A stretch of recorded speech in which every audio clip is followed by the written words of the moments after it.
Assalamualaikum warahmatullahi wabarakatuh. Berjumpa lagi dengan saya di channel Si Kumbang Jaya Farm. Apa kabar para peternak? Mudah-mudahan Anda diberi kesehatan oleh Yang Maha Kuasa.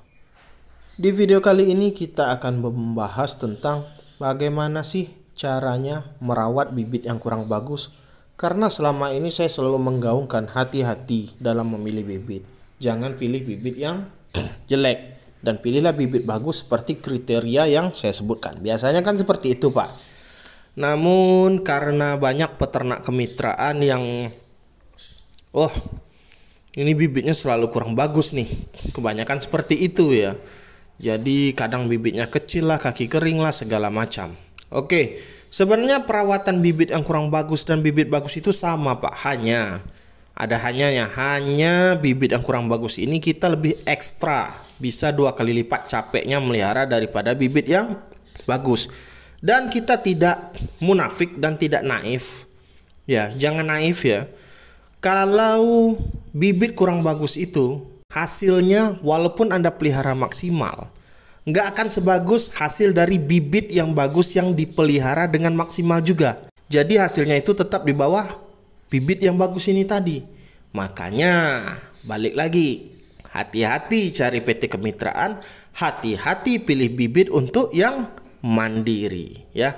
Tapi nggak semuanya, ada juga kemitraan yang mengutamakan kualitas bibit. Pokoknya kami harus dapat bibit yang bagus. Ada, nggak semua kemitraan yang kadang-kadang ngasih bibit jelek ke peternaknya itu. Oke, lanjut. Pertama yang harus Anda siapkan adalah kandang Anda ya. Setelah kandang Anda ini melewati masa pembersihan selama 2 minggu, Anda siapkan brooding Anda itu dengan sekam dengan tingkat ketebalan minimal 5 cm, Pak. Ya. Kenapa 5 cm? Supaya nanti ketika sekamnya sudah mulai bau, Anda bisa membolak-balik dan baunya itu akan berkurang. Oke, atau Anda bisa papas, Anda bisa potong sekam yang bagian jelek, nanti setelah ayam berumur 10 hari mungkin Anda buang. Jadi sekam Anda tetap kering. Di sini paham ya, sedangkan sekam itu juga berfungsi sebagai selimut bagi ayam broiler. Selanjutnya tingkat kepadatan. Perhatikan di sini. Saya nggak ada patokan seberapa lebar sekat pada brooding Anda itu. Tapi lihat saja contoh di video ini ya. Nah ini lihat ini. Ayamnya masih bisa berlarian bebas dan tidak terlalu padat juga. Kalau terlalu padat ayam broiler ini bisa terlalu panas. Sudah dikasih pemanas, padat juga, nanti dia penting Pak, mulutnya membuka, itu bahaya bagi ayam. Untuk pemanas, ketika ayam datang, Anda panaskan brooding itu selama 2 jam sebelum DOC masuk. Jadi ketika DOC masuk, kondisi brooding itu sudah hangat dan ayam bisa beraktivitas Pak, untuk makan dan sebagainya. Kalau Anda tidak panaskan brooding Anda, nanti ayam broiler Anda itu ngumpuk di sudut, di tengah, atau numpuk di tempat pemanas mencari kehangatan. Selanjutnya pakan. Pakan tentu sudah Anda siapkan sebelum DOC Anda ini masuk. Oke, perlu diketahui kalau pakan Anda itu terlalu kasar, Anda perlu menggilingnya itu Pak. Tentunya ini dilakukan sebelum ayam masuk. Boleh Anda dengan cara memijak atau menggilingnya ke pasar, boleh. Pokoknya butirannya jangan sampai terlalu besar untuk ditelan oleh ayam broiler Anda. Selanjutnya ketika ayam broiler ini masuk, siapkan gula merah. Boleh gula pasir. Ada bahkan yang melakukannya dengan Pocari Sweat kalau dia banyak duit ya. Kalau saya tetap pada gula merah. Gula merah ini kondisinya diberikan manis-manis jambu, jangan terlalu manis. Dalam waktu 3 jam harus habis. Kalau sudah 3 jam Anda lihat belum habis juga, harus diangkat. Harus segera diganti dengan amoxilin Pak. Amoxilin ini gunanya untuk pencernaan, supaya pencernaan ayam broiler itu bebas dari bakteri. Kunci dari pemeliharaan ayam broiler ini di fase pertama itu 1-14 hari Pak ya. Itu kuncinya di pernapasan dan pencernaan. Seperti yang dibilang oleh subscriber kita, fokus saja pencernaan dan pernapasan kata dia. Oke, itu benar itu Pak. Nah kuncinya di mana itu Pak? Caranya gimana itu? 1. Sirkulasi udara Anda harus bagus Pak. Jangan mentang-mentang Anda takut ayam Anda itu kedinginan di usia 4 hari, Anda bekep itu ayam broiler Anda sampai dia kepanasan, sampai dia penting, sampai keluar uap di pinggiran-pinggiran plastik itu. Itu bahaya, ayam Anda bisa cekrek. Kalau kondisi lagi panas di siang hari, matikan itu pemanas Anda. Saya malah pemanas itu jam 6 pagi itu sudah mati itu. Jam 7 pagi udah mati pemanas saya. Walaupun ayam saya masih usia 1 atau 2 hari. Saya matikan itu. Ya. Dan kalau kondisinya panas, saya buka tirainya, Pak. Ini berlaku untuk daerah panas ya, nggak berlaku untuk daerah dingin. Saya nggak tahu itu. Nah, coba Anda perhatikan, ketika tirai dibuka, oksigen itu akan berganti menggantikan amoniak yang sudah mulai ada di dalam kandang. Ayam Anda itu akan berlarian dengan senang sambil mengepakkan sayapnya. Itu berguna sekali bagi metabolisme tubuh ayam. Nah, kalau metabolisme tubuh ayam itu bagus, maka ayam broiler Anda akan cepat besar. Ya, perlu diperhatikan di sini. Masalah pencernaan itu tadi. Berikan amoxilin selama 3 sampai 5 hari berturut-turut, tergantung kondisi kandang kondisi DOC Anda. Jangan Anda berikan sehari kasih, sehari tidak, sehari kasih, sehari tidak.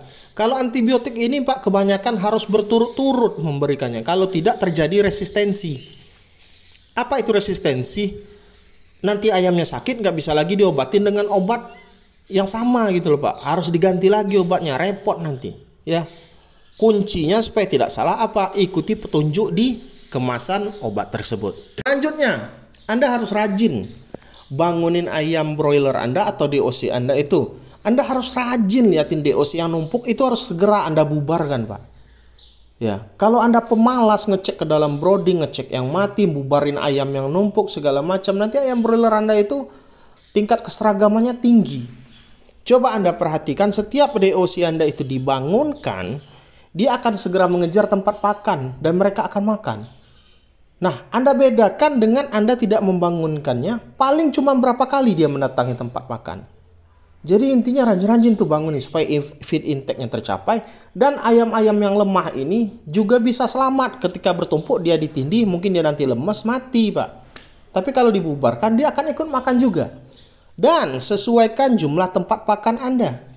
Jangan asal memberikan tempat baby chick-nya itu segini sudah cukup. Nanti akan terjadi kompetisi yang tinggi atau persaingan yang tinggi antar DOC. Yang terjadi apa? Yang kerdil malah nggak dapat nutrisi dan tambah lambat nanti gemuknya. Yang gemuk tambah gemuk, yang kurus tambah kurus. Berapa sih, Bang, jumlahnya tempat pakan itu? Satu baby chick bisa diberikan 40 sampai 50. Itu lebih bagus itu. Bahkan ada orang yang memberikan satu tempat baby chick itu untuk 35 ekor ayam. Lebih bagus lagi. Bang, nanti kebanyakan, Bang, ngasih pakannya. Nanti sisa pakan. Nggak ada cerita, Pak. Di peternakan ayam broiler ini pakan sisa. Pakan Anda sudah pasti habis. Kecuali Anda hari ini kasih pakan, besok panen. Itu dikira-kira kasih pakannya. Satu lagi, jangan dijatah-jatah pakan ayam Anda. Kunci ini kunci. Ini sudah saya buktikan sendiri. Prinsipnya kayak gini. Ayam broiler, kalau dia sudah kenyang, dia akan berhenti makan, Pak. Ya, nggak lanjut dia itu makan. Emangnya tembolok ayam broiler itu segede apa gitu loh. Takut betul pakanmu itu habis, pelit jadi orang. Kasih aja feednya itu, pakannya itu tanpa terbatas. Isi 1 kali sehari setiap jam 5 sore, full kasih.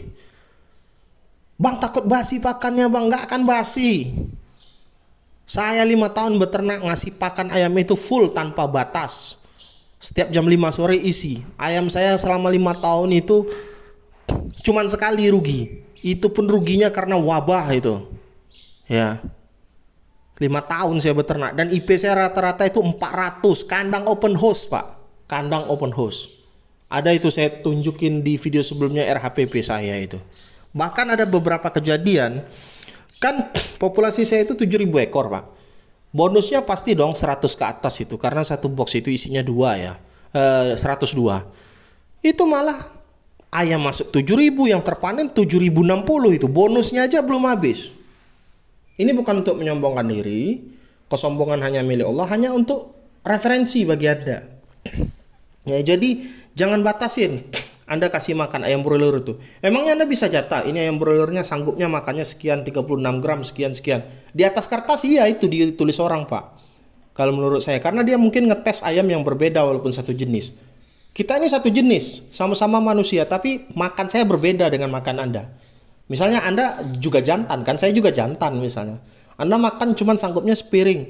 Kalau saya bisa satu magic jar habis, bisa satu bakul habis nasi. Nah, di situ bedanya. Oke? Jadi jangan jatah pakan ayam Anda. Selanjutnya, berikan yang namanya nafsu penambah makan ayam itu pada malam hari. Jangan di siang hari, nanti jadi masalah. Kalau di siang hari apa obatnya Bang? Berikan elektrolit.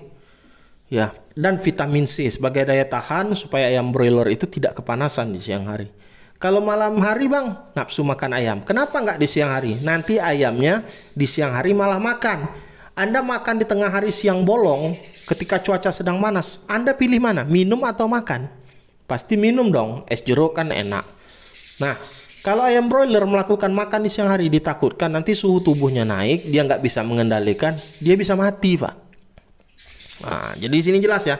Selanjutnya, Anda harus sortir ayam broiler Anda yang kaki kering. Sortir yang kurang baik, kurang fit, segera diafkir, dimusnahkan saja. Nggak usah kasih kasihan Pak, daripada ngabisin pakan. Bagi yang ingin pelihara, silakan pelihara. Kalau saya tetap afkir, saya sembelih, saya berikan untuk pakan ternak saya yang lain. Ya. Nah, gimana kalau sudah besar Bang? Kalau misalnya terkena cekrek atau sebagainya. Nah, kalau misalnya cara Anda sudah benar seperti yang saya kasih tahu tadi, kecil kemungkinan ayam broiler Anda cekrek Pak. Ini kuncinya. Kalau sudah pas ya yang saya berikan tadi, Anda sudah hafal, kecil kemungkinan ayam broiler Anda itu cekrek. Oke, masih bisa cekrek, itu pun karena pasca vaksin. Biasanya terjadi 2-3 hari, setelah itu nggak cekrek lagi. Efek vaksin biasa. Ketika memasuki usia panen, Anda sortir lagi ayam broiler Anda. Sortir kira-kira yang di umur 25 hari. Itu Anda mulai panen nih di umur 25 hari. Cari, di umur 25 hari dia masih ukuran 1 kilo. Itu yang duluan dipanen Pak, tinggalin yang gede-gede. Panen selanjutnya sortir yang betina aja, tinggalin yang jantan-jantan yang gede-gede, yang besar-besar. Barulah terakhir Anda panen besar itu ayam jantan yang besar-besar. Saya insya Allah itu panen untung Anda Pak, panen untung besar itu. Karena kenapa? Yang jantan tadi nolongin, FCR-nya sudah bagus, yang jelek-jelek udah dibuang duluan, dan kebetulan harga mungkin lebih lagi tinggi ya. Itu tambah besar lagi keuntungan Anda. Ya, jadi itulah trik untuk memelihara bibit-bibit yang kurang bagus. Kalau Anda ikuti dari pertama tadi, kecil kemungkinan Anda itu akan rugi kecuali Anda benar-benar sial. Ya, Pak ya. Nah, tapi tetap saya anjurkan cari PT yang bibitnya bagus, cari bibit yang bagus untuk mandiri. Jangan asal pilih bibit, semua ada panduannya, Pak. Cara cari bibit bagus gini, kalau sama untuk mandiri semua ada harganya. Bibit bagus tentu nggak murah, dan bibit jelek sudah pasti harganya murah. Kalaupun mahal berarti Anda ditipu. Sekian dulu dari saya dari channel Sikumang Jaya Farm, mudah-mudahan bermanfaat bagi Anda. Bagi yang ingin membeli obat lalat, WA 0831 6046 5158. Assalamualaikum warahmatullahi wabarakatuh.